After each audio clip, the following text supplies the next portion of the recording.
Let me tell a tale of a world where heroes walk among us, fighting through the darkness left by monsters and by selfish men.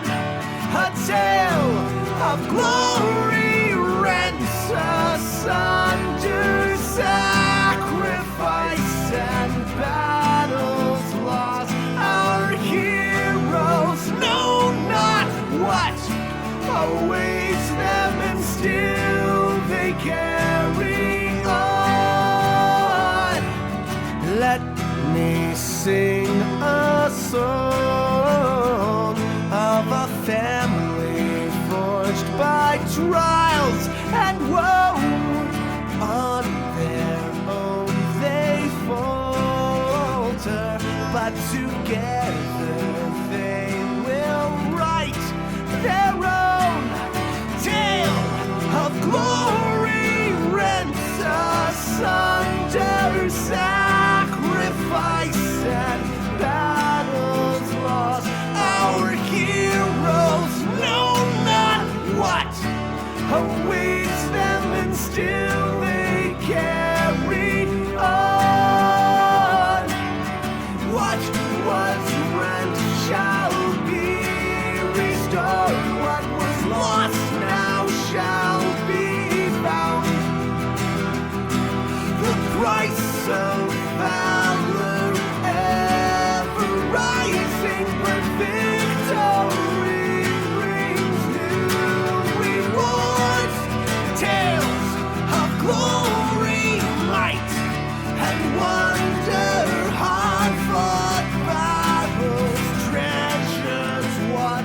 Our heroes know their fate awaits them, and so they carry on.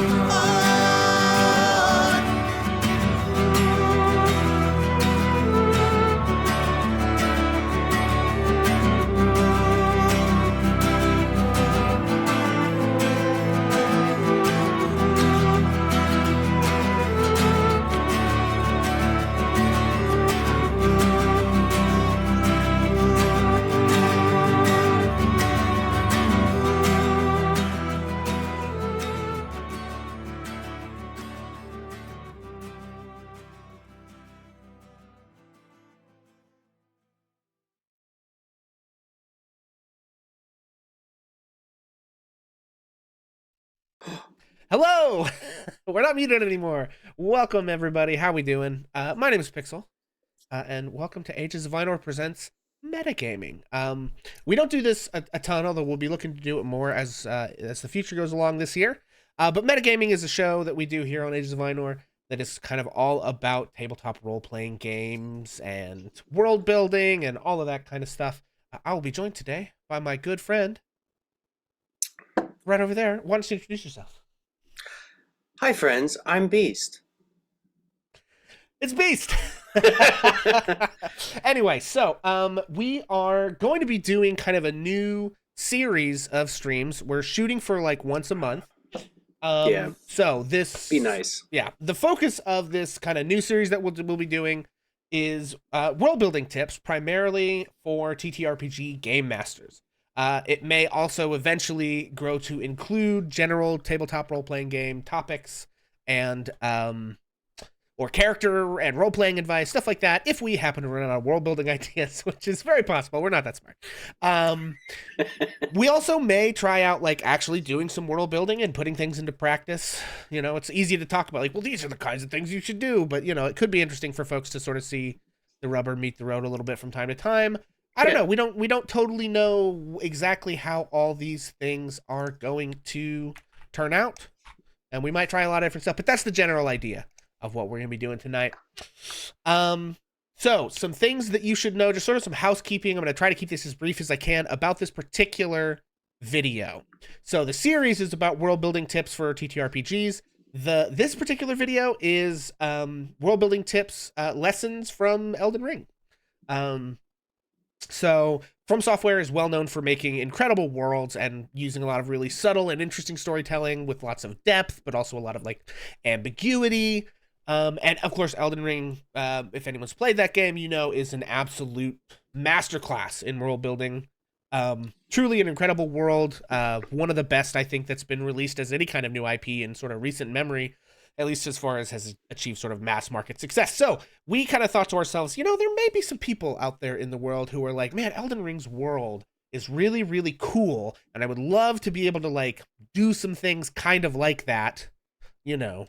But how do they achieve the kinds of effects that they do? You know, I sort of wonder how they did some of that. So that's what this video is an attempt of us to take a couple of specific actionable lessons from the world building in Elden Ring and talk about how folks might be able to use that in their own world building. So a few more housekeeping things. Spoilers. Heads up, everybody. Right. Flashing lights. There will be spoilers for Elden Ring. If you clicked on a stream titled Lessons We Learned from Elden Ring World Building, or if you're on YouTube watching this after the fact, you clicked on a video about lessons we learned from Elden Ring's world building, I don't think you get to have a right to be surprised if there's spoilers, but we are giving the biggest sign that we can. If you haven't played it or you haven't finished it and you don't want to spoil yourself on certain things, wait to watch this video. Okay? Spoilers. Yeah.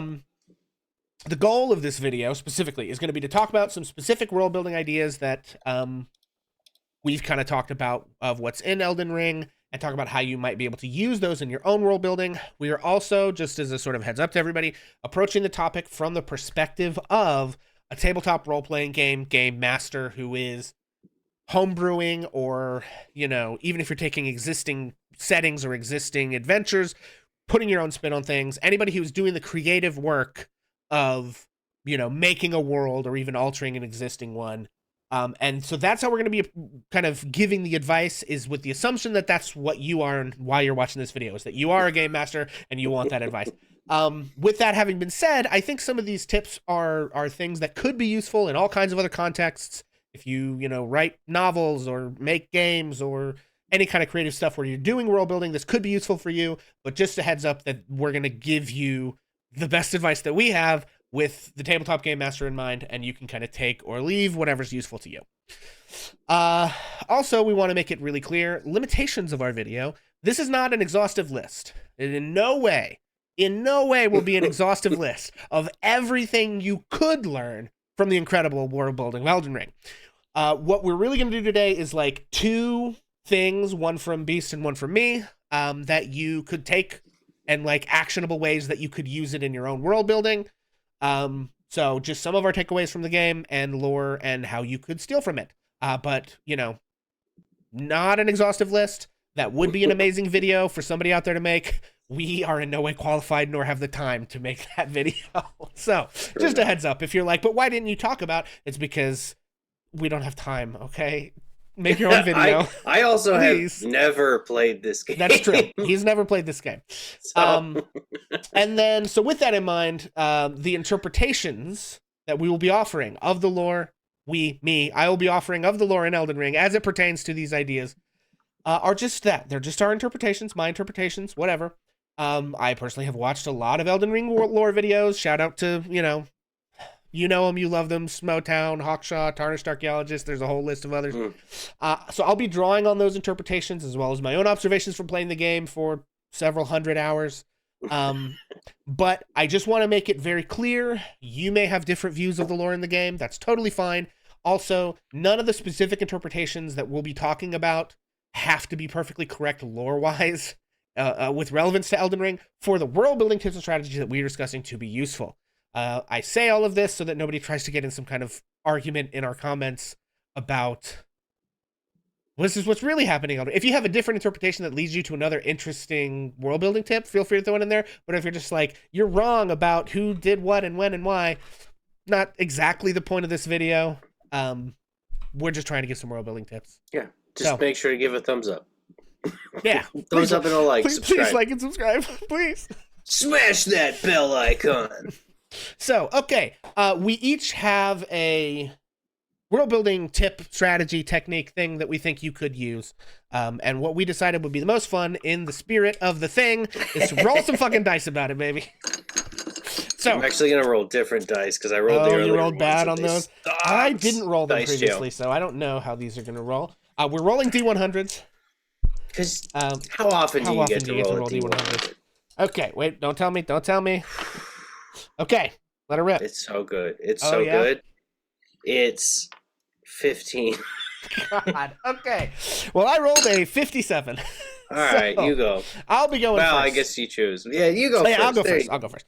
So, here is my pitch for thing that you can learn from the world building of Elden Ring. Pardon my language. I promise I'm not being derogatory here, okay? The main thing I think you should take away as like a really interesting and useful world building tip from Elden Ring is that bitch is lying. Okay. What do I mean by that? America is lying, okay? God is a fucking liar. That is my takeaway for you from Elden Ring. So in the lore of Elden Ring, almost every authority figure that you come into contact with at any point is lying about something. Okay? Something. Okay. America's the most obvious. America's like, she was the one in charge, right? Yes, she's like the God Gotcha. Queen Empress, basically. Okay. And in the lore of Elden Ring, there's a lot of like weird idiosyncratic stuff. You always have a god, and the god is always female, and the god always has to have a lord who is the consort, and sort of together they rule over the current order of the world. Okay? Very Egyptian, yes. Yeah. Now America has a couple of different, lords. Well, yeah, she has two different lords. One of which is, again, spoiler alert, one of which is herself, sort of, right? You all should know this at this point, right? America and Radagon are the same person. America starts out, she's, I have no idea. gets hitched to this guy, Horalu, who is like a crazy warrior, helps her conquer all this stuff. They start this whole Golden Order thing together. And then eventually she kicks him to the curb, creates the Tarnished, banishes them from the lands between. Meanwhile, her alternate identity, Radagon, has gone to a neighboring country that they were at war with, the Carian royal family of Liurnia, married the princess, had some kids, and then when his other alter ego, Marika, kicks her current lord out, he then leaves the Carians and goes back and she marries herself. It's crazy. Anyway, the point that I'm trying to make here, this is a little bit of a baseline of Elden Ring. What are you lore for reciting people. the Silmarillion? Right? Basically, it feels like that. Basically, what I'm trying to say is like, the Golden Order is a lie, right? It's pitched to you in the game as like this perfect Golden Order. At least that's what the Golden Order fundamentalists like Radagon and Dee and his brother believe, right? That the Golden Order is perfect, right? The idea that the Golden Order is perfect is propaganda. It's a fucking lie, right? I mean, you immediately see, well, yeah, the Golden Order works out great if you're not a misbegotten, or if you're not an omen, or if you're not a oh god, who were the guys? An Albinauric. We had to genocide all of those people. But if you're not one of them, if you're not a beast man, yeah. Okay. If we had to genocide all of those people. But if you're not one of them, Golden Order's fantastic. Okay, well, but no, we actually plucked the Rune of Death out of the Golden Order, and so now, but then this other stuff happened, and now Godwyn is infecting people with death blight. But it's perfect. There's no problems, right? And even in the course of the game, some people will say like Marika is the one true God, right? Of course, you get to the DLC and find out later, like, well, she actually usurped a different god, and there was probably a different god even before that. There've been like a bunch of gods. So her saying like, I'm the only god is really like, well, yeah, of course you would say that, right? You're currently in charge. Like, you want everyone to think that there's no alternative, right? Right. And so why am I like saying all of this, right? The use of lies by authority figures in Elden Rings goes from like gods, lords, America herself, the Hornsent are lying, Radagon's lying, the Golden Order fundamentalists are lying, Gideon Ofnir, the so-called all-knowing, is lying.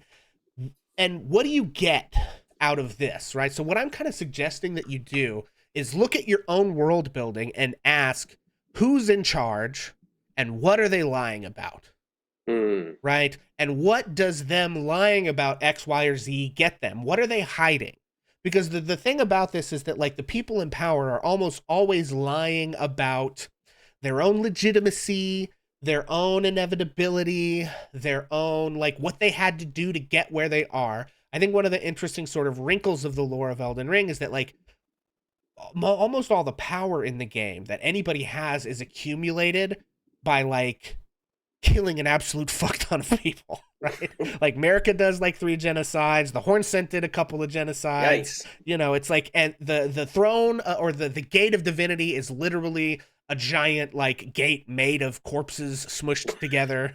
Like the Erd tree is so powerful because they take all the dead bodies and feed them to the roots of the Erd tree. Like it's, you know, Mohg's Empire of Blood, obviously, but you know, it's just like every order of power that anybody has is built on a huge amount of death and suffering, but the person always tries to portray it as like, well, we're righteous and they deserve this, and also maybe we didn't even do it. America hides the whole land of shadow to like physically separates it from the world with her magic god powers, simply to like make people historically forget at least one of the genocides that she did, right? So that's what you get out of this is, I think, one, a more interesting approach to power itself and authority itself, a little more of an honest look. I think in a lot of, I'm going to say like traditional tabletop role playing, like fantasy settings, maybe not so much in like cyberpunk or sci-fi, but at least in like fantasy settings, I think we have a tendency to lean into a very like Christianized way of thinking about power and authority, where you have like beings, a pyramid.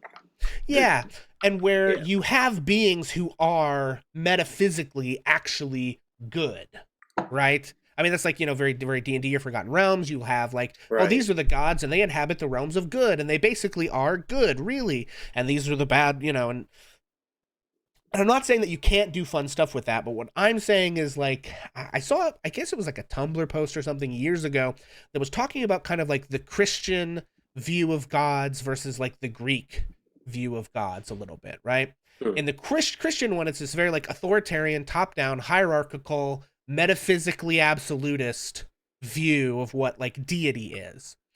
I think Elden Ring is skewing a little more towards what this post would argue is like the Greek, and I would say largely just non-Roman Catholic and its descendant models of thinking about divinity, which is, I think, most succinctly put as like the idea in Greek mythology that like Zeus like is kind of irresponsible and authoritarian and violent, and he cheats on his wife and he's capricious and all this stuff because He's a perfect king. He's a king, and that's what kings are like, right? Is that he has these human flaws and foibles, Right, but right. he's just like a personification of like an archetype.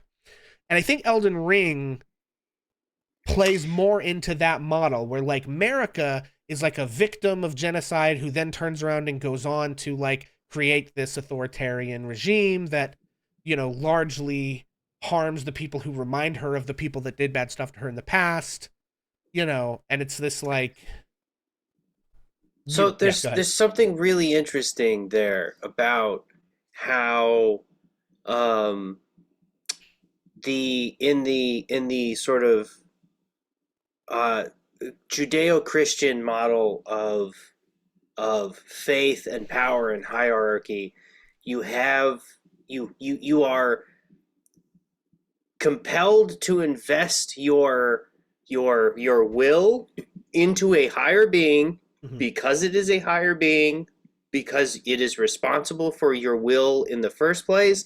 You owe it. It's like a cosmic debt, Mhm.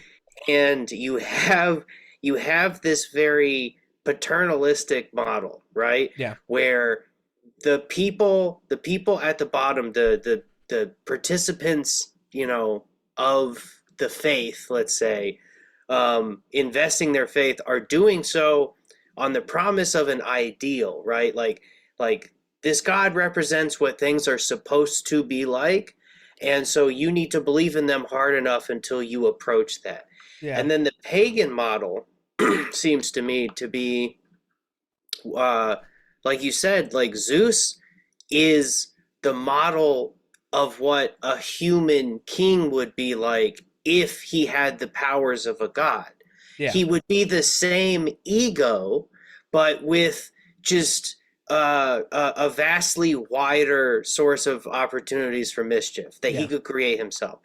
And so I think it's interesting that these pagan identities are actually, they're almost like idealized um, materialist examples that you Yeah. live with. They're real life effects which are then personified into, you know, a higher power, rather than there's a higher power that isn't anything like our material world. It's he's so Yeah. much better than the material world that all of this is actually the bad stuff, and we Right. don't get the good stuff until we die and leave this place. Sure. Yeah. So I think And I I think do. that's really interesting. Yeah. And And I will do say, you, I think there's a way that Elden Ring actually kind of straddles the two a little bit, okay. because I think Marika and the Golden Order and the Greater Will want you to believe that they are the Christian model of the good God, right? That they are the idealized thing. That's what they want you to believe. That's the propaganda. That's the lie, right? But they act like the pagan god They based not only on act like that, but a the real game does a person. tremendous amount of stuff to undermine that from every direction, right? And it's not just Okay. Marika, but every deity that you run into, or really any authority figure of any kind, right? You run into Gideon Ofnir, the all-knowing, and there's a bunch of shit he doesn't know that you find out and tell him later, you know. It sounds And like also, Ma'it the liar to me. yeah, and also he did a bunch of genocide. For instance, later on in the DLC, you discover that there were like two beings that have been sent to this planet from outer space by the Greater Will, which is very loosely defined. We never really understand exactly what it is, other than some kind of powerful cosmological being. And it sends two being. One we run into the main game is the Elden Beast, which is the personification kind of the Elden Ring. It maybe lives inside of Marika / Radagon, but also teleports you to a weird, alternate dimension full of golden trees. Very strange. A lot that we don't exactly Okay. understand about the Elden Beast.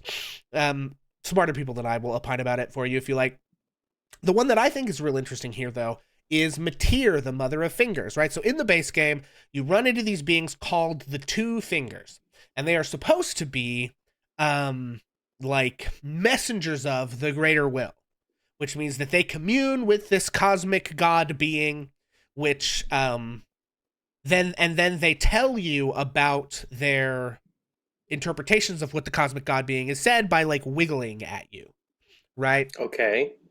And so that, and then there are these people called the finger readers who supposedly like study Interpret the these things wiggles. and interpret the wiggles. Yeah. It's Right. very silly. Huge game of existential telephone. Go. Yeah, exactly. Well, and with that in mind, as far as existential telephone goes, okay, so you discover in the DLC that there is this being called Matir, Mother of Fingers, and she's a real weird, gross thing that came from outer space. And some of the lore around here says that she has this sort of like tail that kind of looks like two fingers, like doing this. And because her whole body is basically made out of fingers. It's gross. She's awful. Anyway, but she can summon this sort of like black hole singularity cosmic orb in her tail. And the lore of her like item description suggests that she can, through that orb, communicate with the Greater Will. But it also implies that she hasn't heard from him in like millennia. That like the phone is not, I don't know if it's a dial tone. I don't know if the line's been disconnected. I don't know, So okay, so the question is like, if Matir, Mother of Fingers, can't get in contact with the Greater Will, can her progeny, the Two Fingers, get in contact with the Greater Will, or are they just getting in contact with her? Do they know whether the Greater Will is even alive or not? And furthermore, do the finger readers or does anybody know if the Greater Will even exists anymore? Right? So you find out like, okay, the Golden Order has all these problems, and then you find out maybe the Greater Will is like, has either abandoned this world or has been dead for who knows how long, or for whatever reason, he's just not picking up the phone, right? And so Interesting. One of the reasons of what I'm saying, so yeah, going back to that, right? the propaganda of the game internally of various different factions is about how these things are these, you know, perfect beings and we follow their will and whatever. And it then becomes like this sort of ambiguous question of like, does America know if they're dead? Do the fingers know if it's real or not? Does Mateer know if it's real enough? Are they is the Mateer manipulating the fingers? Are the fingers doing their own thing? We kind of don't know.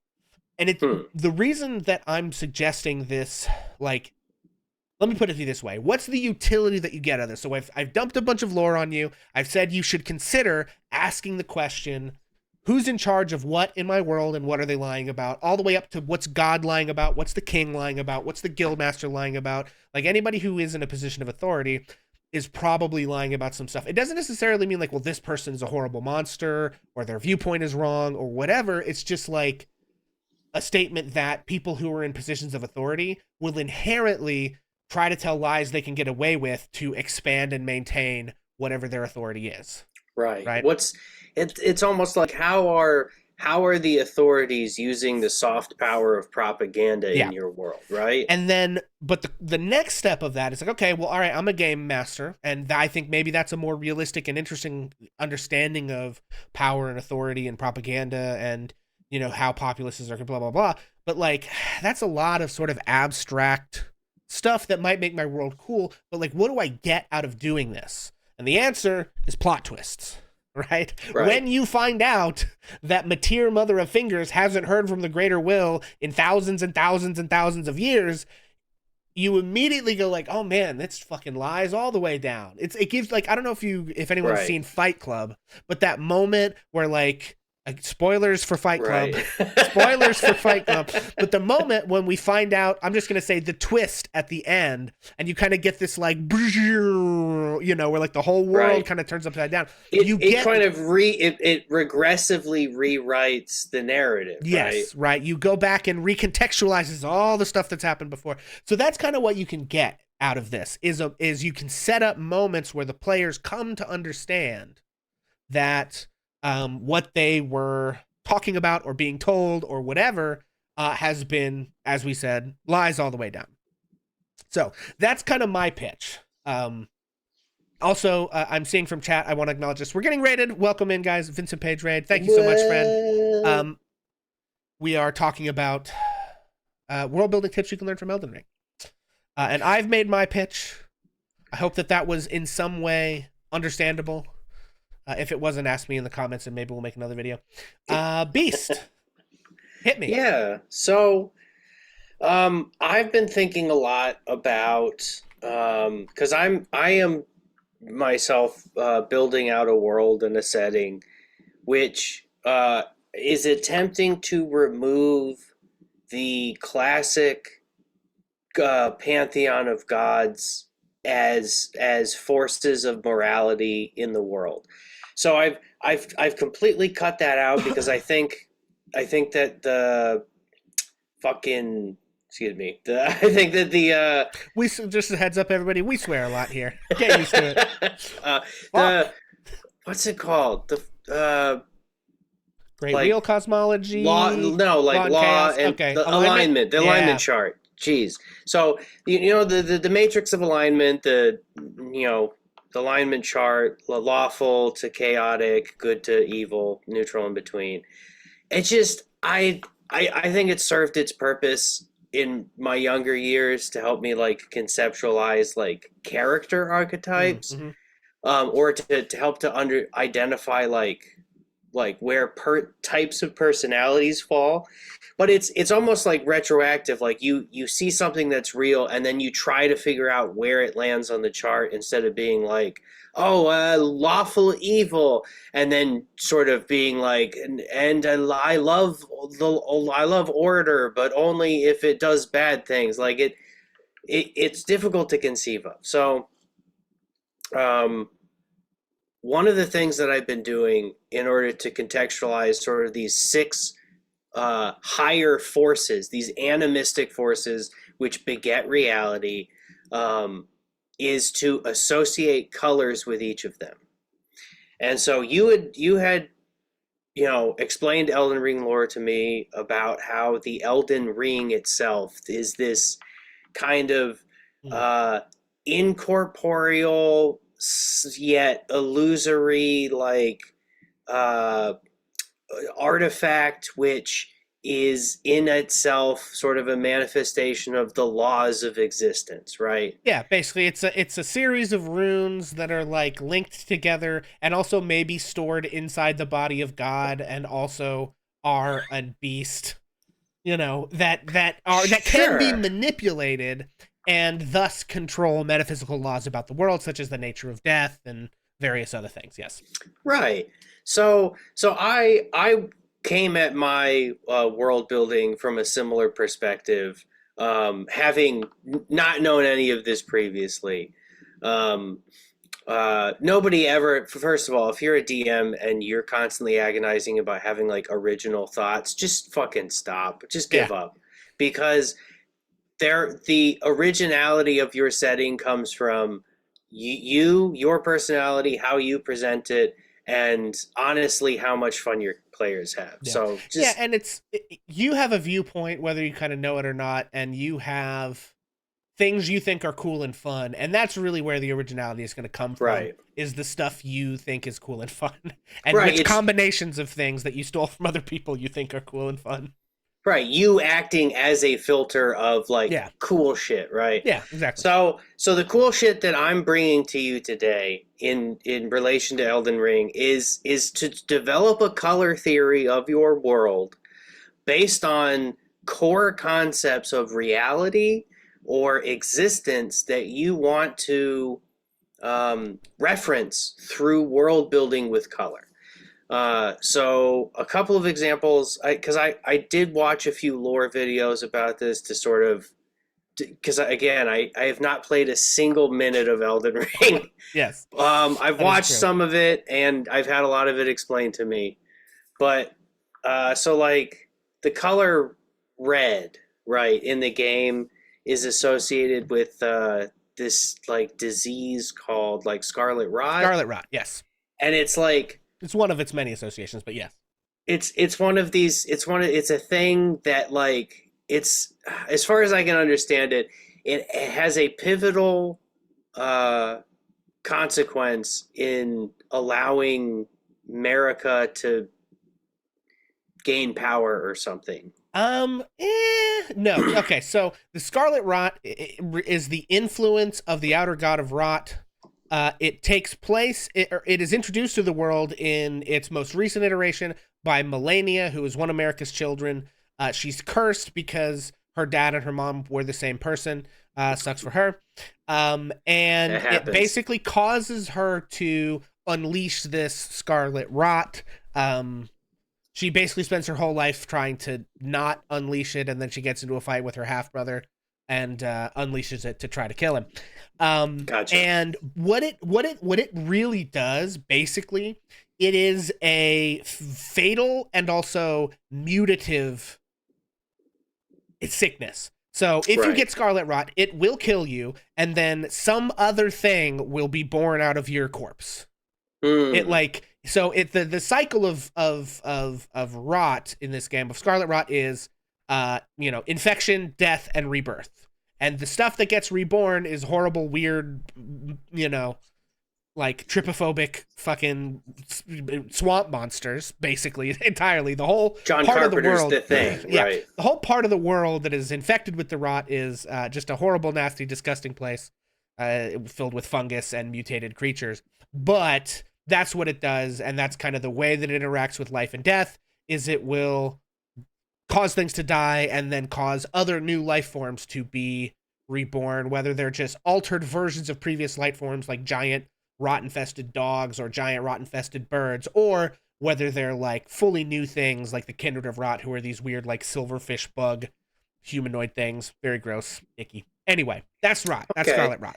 So we have a lot of negative associations with things like that, like mutation and disease and fungus.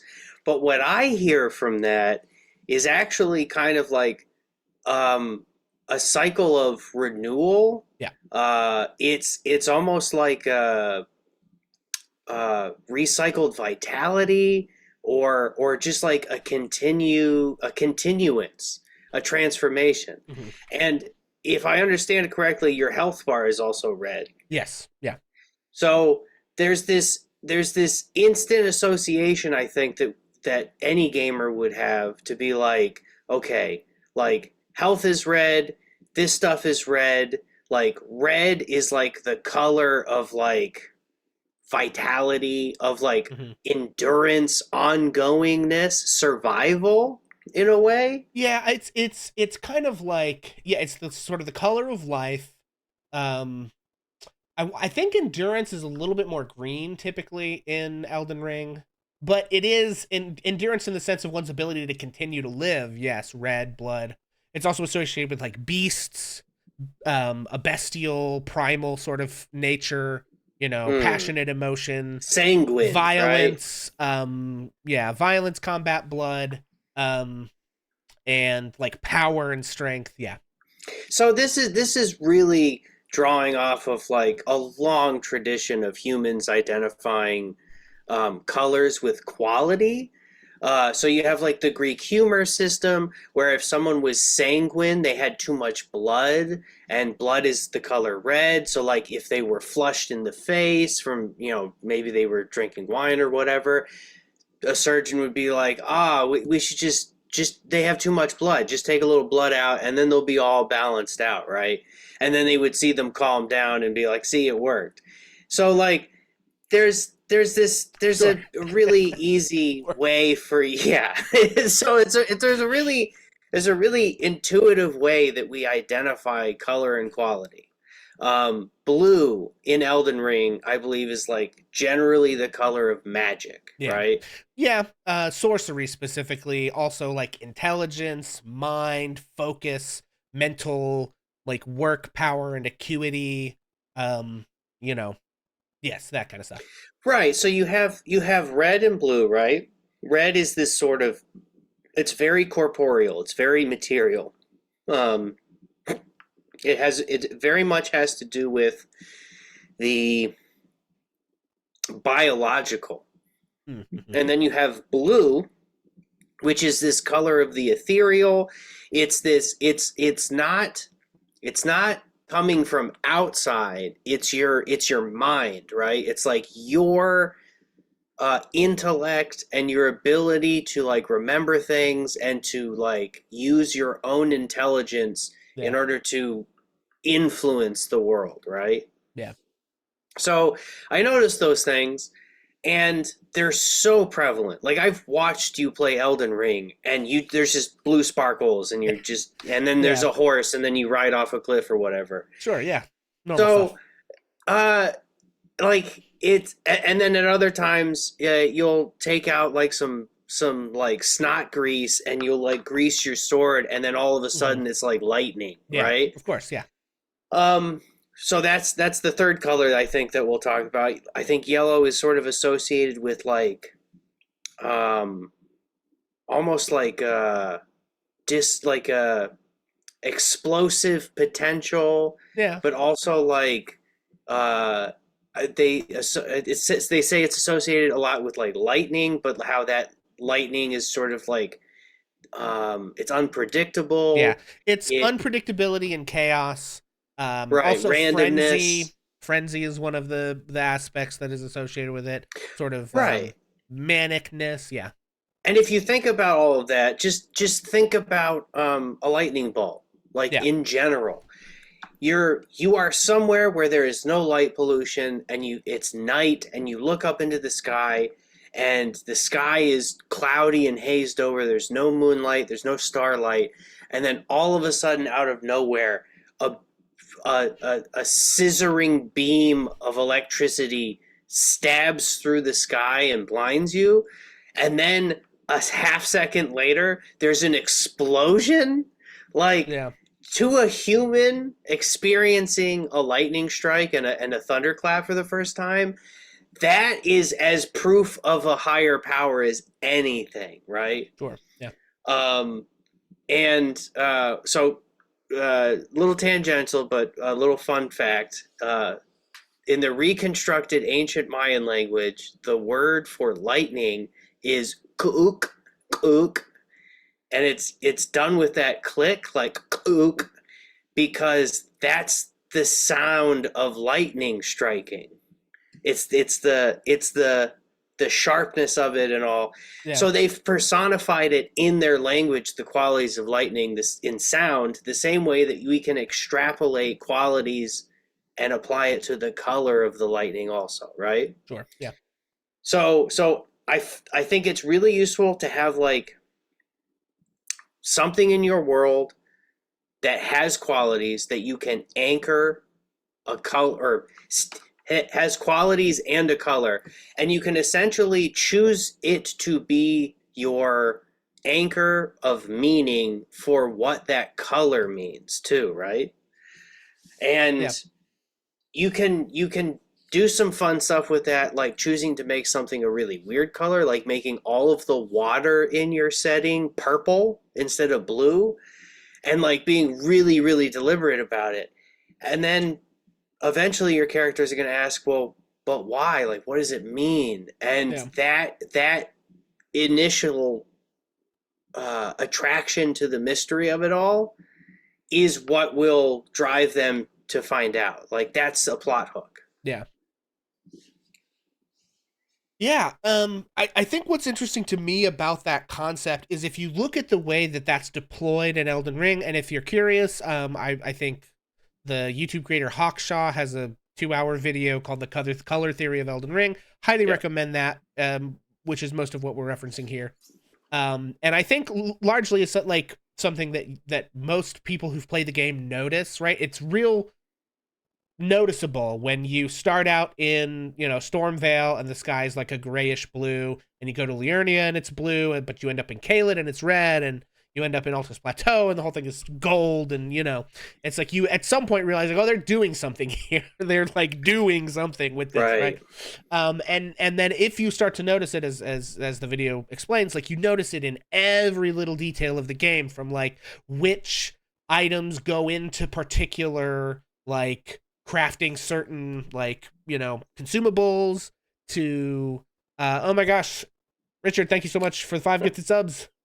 Into what goes into consumables, to the magic, to the clothes people wear, really, really good video, and I highly recommend it. So what do we get out of this, right? It seems to me that this is kind of a way to take like a sort of, it's like a shorthand language you can develop for crucial, fundamental like concepts or rules about your particular world that you can use to imbue certain things in your world with a kind of like consistency, with a kind of almost like metaphysical, mystical importance.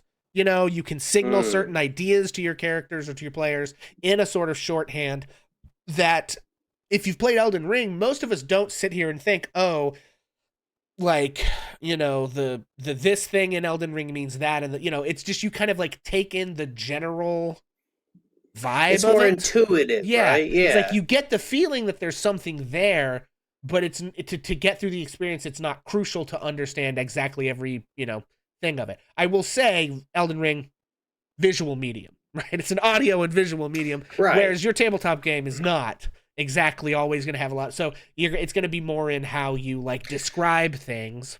But honestly, like, so I run a theater of the mind game, but I use color as a signpost, and I've been using color as a signpost for 2+ years of running my setting. Yeah. And it's gotten to the point now where I can do a one-shot that just has like a paragraph intro and no other context. And if during the game I mentioned a color, people just get us. They start to be like, wait a second. Yeah. He said blue. That means something. Every other time I've seen him describe something as being black, it's meant this bitch. Right. And it's like a dinner bell. It's like a Pavlovian thing. So don't get discouraged. I think a lot of times as GMs, we think that we've really like landed on this incredible concept, and I can't wait to show it to my players, and I just know that they're going to interact with it in these two specific ways, and I have everything plotted out, and then they find a third through seventh way to navigate it, and you're like, I can't even pull this like conceptually back to like the cool thing I was gonna do. Yeah.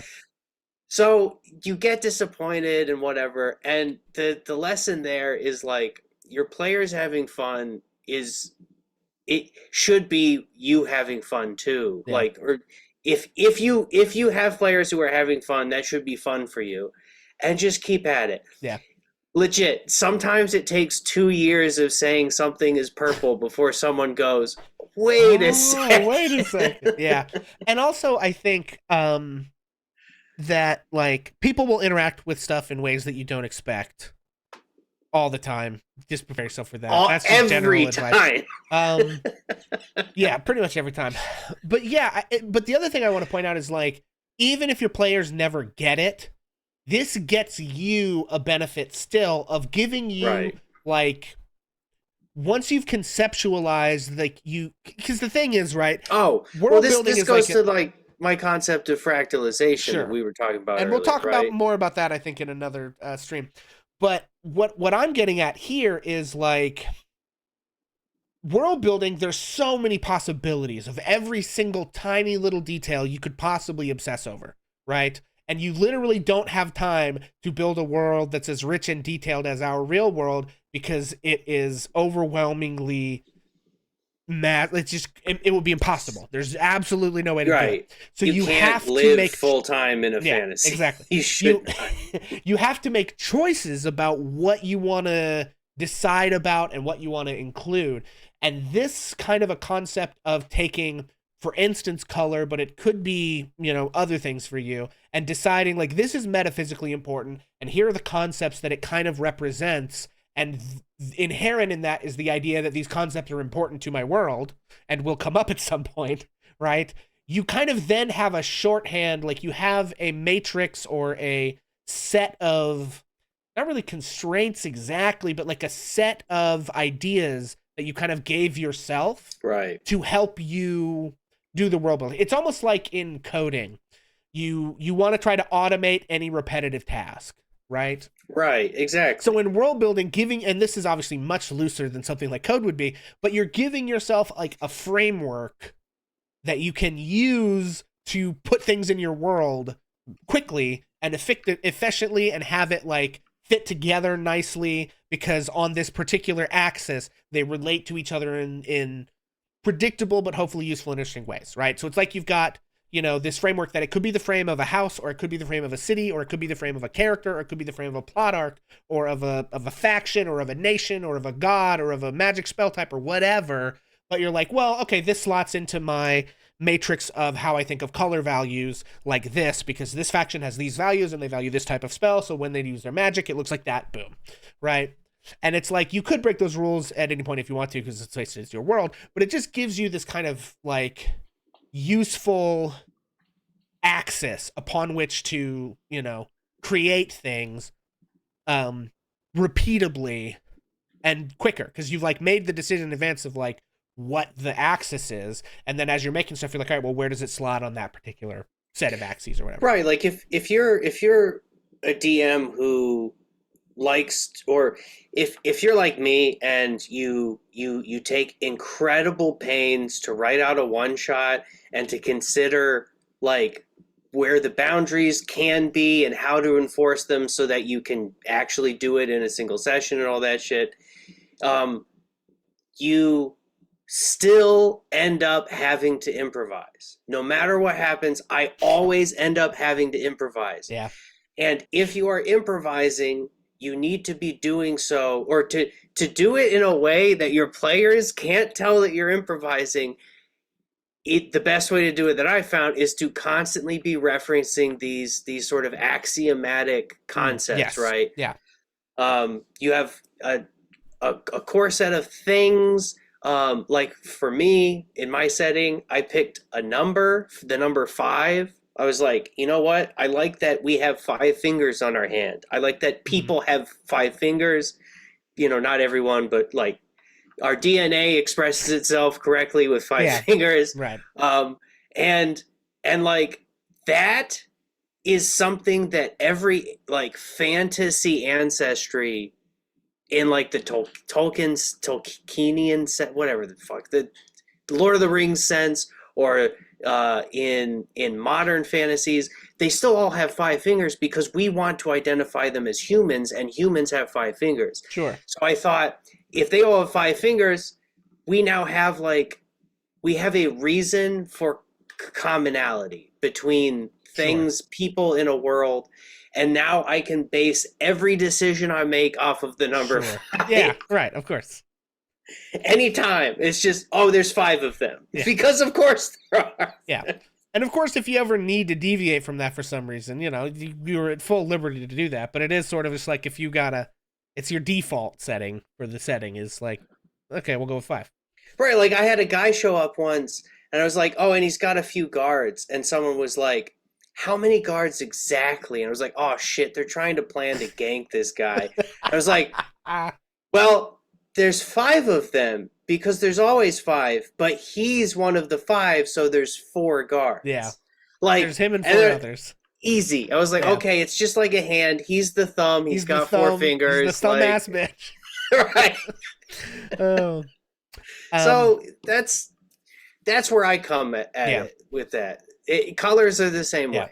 And I you know, you threw a word in there that I think is really useful to us as like world builders and game masters in sort of the like foundational conceptual way. So we're like really abstract here.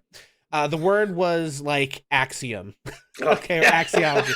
So it's a word that I love. I love axioms. And you should look into what they are. But basically what I would say axioms and axiology is about value. Okay?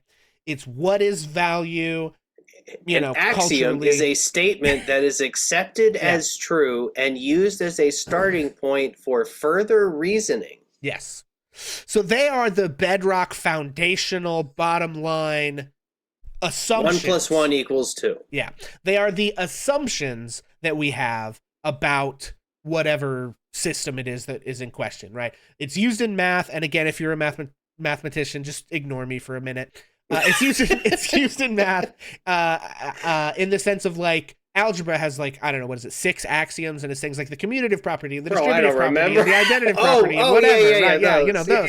Where it's like what x plus y equals, you know, z, x plus x equal x, you know, whatever it is. Right, y like, plus x equals z, whatever. X plus y times 2 equals x times 2 plus whatever, all of that stuff, distributive, associative, all of those things. Okay, those are axioms. Mathematically speaking, they don't have proofs. They cannot be proven, as it were, right?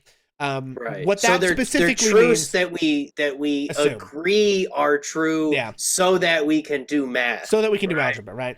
And you know, it seems like they're true, and it's the world reflects it. Whatever. We're not here to make like social cultural statements about it. We're here to use it as world builders. Is what we right. And so I say that you can extrapolate that concept, and I think philosophers have done this. And the shout out to the GOAT Brendan Lee Mulligan, who informed me in an episode of Fantasy High that axiology is the study of like values.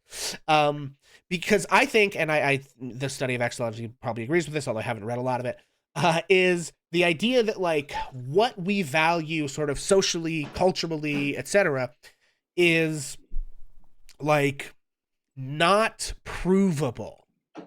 It's axiomatic in that way that it's not provable. I can't prove that you should care if other people are hurt. You just have to assume with me that you should, otherwise you're a dick. And I've made the value judgment that you're a dick if you don't assume that, right? Based on that axiom, right. But like I can't scientifically and mathematically prove that you should care. I could scientifically prove what will happen if you don't care and act in a way that has no care. But like I can't prove that it's like morally good. Right, is that to me like the realm of the moral can't really be proven is kind of like the fundamental axiomatic way of looking at it. Okay, why do I say that? Well, if you think about our current world, we have axioms of culture. We have axioms of things that are like relationships that are romantic should be between exactly two people, right? That's an axiom, and a lot of people believe that, but like, there's not really necessarily proof that it Right. has to be that way, and lots of And examples throughout a lot history of of how it people hasn't been that love way. to try and create proof to be like, well, Sure. biologically or Yeah. historically, and it's like there are exceptions for all of Yeah. that, right? Right. Or, you know, things like we live in, you know, America in capitalism, and so there are things like, Fuck you know, yeah. there are things like an axiom that says like every human action or interaction should, whenever possible, be profitable for someone somewhere, right? So that's like housing, making and living in houses should be profitable somewhere. Healthcare, delivering healthcare should be profitable. Okay, why am I going on this weird rant about axiology? Your world should have axioms, is what I'm saying. The foundational rules and of either the culture or the metaphysics or the whatever, right? You can say, like, what do these people assume to be true about their world? What is their world built on? What are these foundational principles?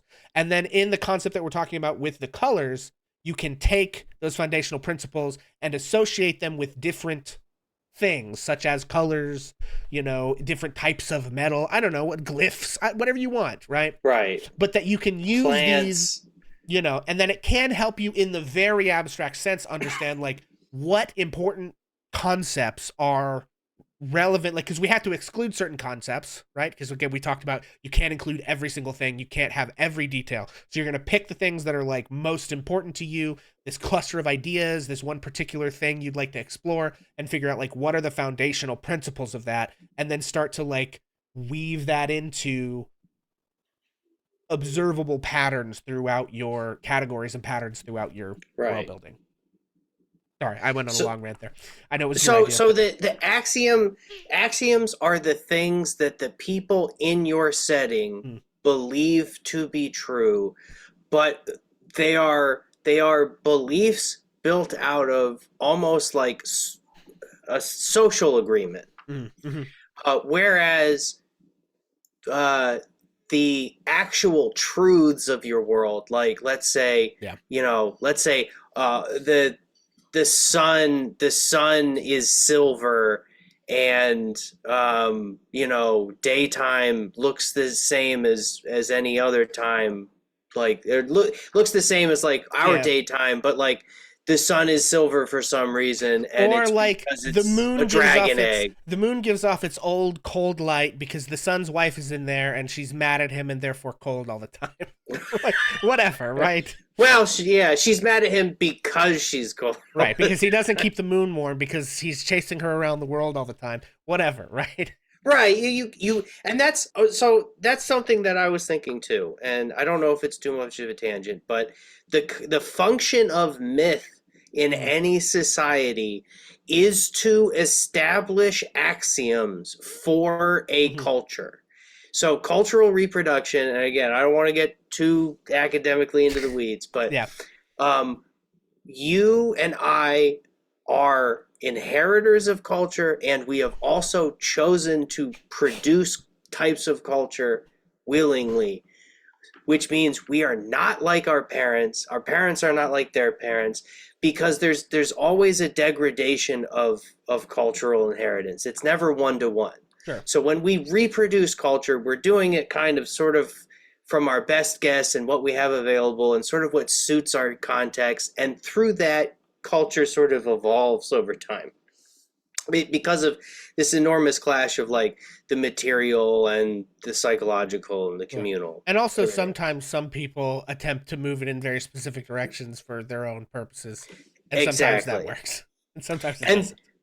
But that's the thing. Imagine if a priest is atop an obsidian pillar screaming about how the great Elden Beast spoke to him, or the greater will is speaking through him and waggling his two big toes. And, and if people start to believe him, they are now adopting axioms that are incongruent with reality. And they're going to start doing things that maybe to them seem reasonable because they believe they're getting information from the greater will of the Elden world. Sure. But, you're just trying to get through the swamp, so you kill all of them and you keep going. Yeah, sure, of course. So yeah, so we've talked about, I guess let's kind of try to like wrap up. Yeah, Coming in at let's about do a an little. hour here. So the two pitches that we had of kind of lessons you can take from Elden Ring. One, ask yourself the question, who's in charge in my world and what are they lying about? And with that in mind, what does it get them? What's sort of the like propaganda value of it to them? How does it help them maintain their power, et cetera, et cetera? And what you get out of using this idea and asking this question is the ability to do really kind of big, interesting plot twists with your characters where things that were like the background assumptions of the world are shown to be like provably false, Right. and Sort of shakes the legitimacy of of whatever of the system. NPC's reality, right? Exactly, of whatever system, right? Right. And you can use this in a number of ways. Again, it doesn't always have to be to prove that these guys are super evil and that the people you thought were good or bad or whatever.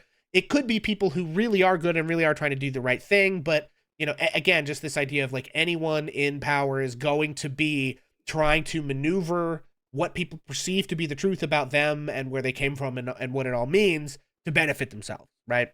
And that can be really useful as a way to set up interesting plot twists where the players find information that radically changes their perception of the context that they're in, and that could be an element that you could really make powerful in a campaign. Also, this idea of kind of like Christian, absolutist, ideological, and authoritarian values of authority and deification versus pagan or whatever other kind of system, which is more of like taking a maybe more realistic approach to like what it's like gods are heightened human beings as opposed to gods are this other order of being that is like that humans can't transcendentally attain perfect. to, Yeah. right? Okay. And that it might be, and my point being in all of this again, that a lot of times in like, fantasy worlds, we gravitate towards the more ideological and absolutist and, like Christian / post-Christian model versus something that could be more interesting and make the gods and their relationships to mortals and all of it more complex if we don't have those assumptions about ideas so that like there are absolute good and absolute evil as like metaphysical forces. If we divorce from that, we can ask these questions about what are people lying about and what are their motivations, and that could give us these, opportunities for plot twists and maybe more interesting figures as opposed to the kind of boring, like the god of good went and told me to kill the bad guy because he's good and they're bad. Okay. That's the short pitch. Right. So my pitch was that color can be used as a type of almost like a type of metaphysical foreshadowing. Well, and you can the way that Elden Ring uses it is metaphysically. It says that things in reality have colors because of the quality of their existence, which is a very fancy way of saying something like fire is red, anything that is red is therefore hot. And then in your world, literally making anything that is the color red hot. Like have it put off heat, have it burn you when it's touched, that sort of thing. You're taking the quality of something that has a color, and you are now extrapolating the causality of that quality to the color and saying now everything that has that color shares that quality. If it's neon yellow, it's electric. If it's white, it's, cold as snow. If it's gold, it's incredibly valuable, so have the color actually carry the meaning of something that has that color that is intuitive to us, red for fire or blood for red, like gold or silver for like types of light or like the sun and the moon. You can do all of these kinds of associations and then make decisions about how those things are physically different in your world. And it will all of a sudden start creating like a fairly interesting playground for your players. and it gives you a ton of shorthand for making more decisions about your lore, your world building, interesting clues, riddles, ideas, characters. You can introduce a character that has like a color about them that you foreshadowed to mean something, and now you might know something about that character before you even really have a chance to socialize with them. So like there's a lot of you can do with it. Yeah. Okay. Well, thank you guys for watching. Hopefully you got something useful out of all of that, found at least some way that you can take what that whole big mess of things we said and use something out of it. Axiology. Axiology is the study of value. Anyway, so what we wanted to wrap up with before we go and raid out is series schedule. The plan is to do these once a month so that it's not too intensive of a, of a schedule for us. We're both very busy with other things in our lives, but once a month seems reasonable. And our plan is to do them on Thursdays, but we're not sure which ones. So we may come to a first Thursday, last Thursday, who knows? But so far, all we've got is once a month on a Thursday. And check the Discord. We'll be announcing it. Or if you watch our other streams or my other streams on H&P, Hammer and Pixel, we'll be talking about it. I'll be talking about it. You get it. Okay. So be on the lookout for those things. Once a month on Thursdays. We're not sure which one, but we may come to a specific thing at some point. Also, we want to end with how to give us feedback or suggest topics or things you'd like to see us talk about or cover, whatever. Ways we can improve the show, like actually having one of us play games that we're talking about. No, I'm just kidding. I think we had a great time. You can do that on Discord. You can post in our Discord. That link will be in the description on YouTube, or you can find it here on Twitch if you just hit exclamation Discord. You could email us at agesofeinor@gmail.com. You could comment in the YouTube comments when I put this up on YouTube, but I just want you to know that will be like the last place I look because I never think to check those because we don't get a ton of comments. Although everyone who has commented, I do super appreciate you. We have gotten comments throughout the years on our videos. Some people have really liked some of the stuff we've done with like the Stars Without Numbers system and things like that. But anyway, I will try to check those more often as we're releasing more of these once a month. So that's the idea. I think this is a relatively good length. I'd like to keep them to like less than 90 minutes if we can. And I think we came in a good slot there. So nice. Yeah. Thank you guys for watching very much. We're going to go raid Slices and Dices. They're an hour into a session 0 of the Alien RPG, it looks like. Ooh. So I don't know if they're doing like a homebrew world or something set in the Alien universe or what, but we've rated them out before, and this seems like something that could be very interesting. So go check them out, and we are going to send you all on your way. We will see you again. We have our D&D stream, Descended to Avernus, will be not this Saturday, but the next one. And then we'll do this again sometime in February. Peace out. Let me tell a tale of a world where heroes walk among us, fighting through the darkness left by monsters and by selfish men. A tale of glory rents asunder, sacrifice and battles lost. Our heroes know not what awaits them, and still they carry on. Let me sing a song of a family forged by trials and woe. On their own they falter, but together they will write their own tale of glory rent asunder, sacrifice and battles lost. Our heroes know not what awaits them, and still they carry on. What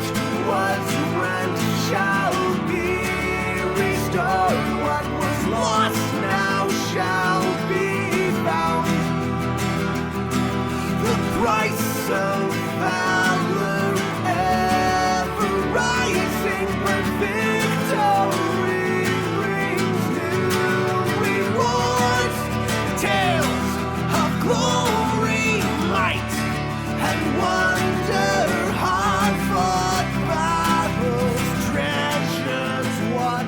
Our heroes know their fate awaits them in some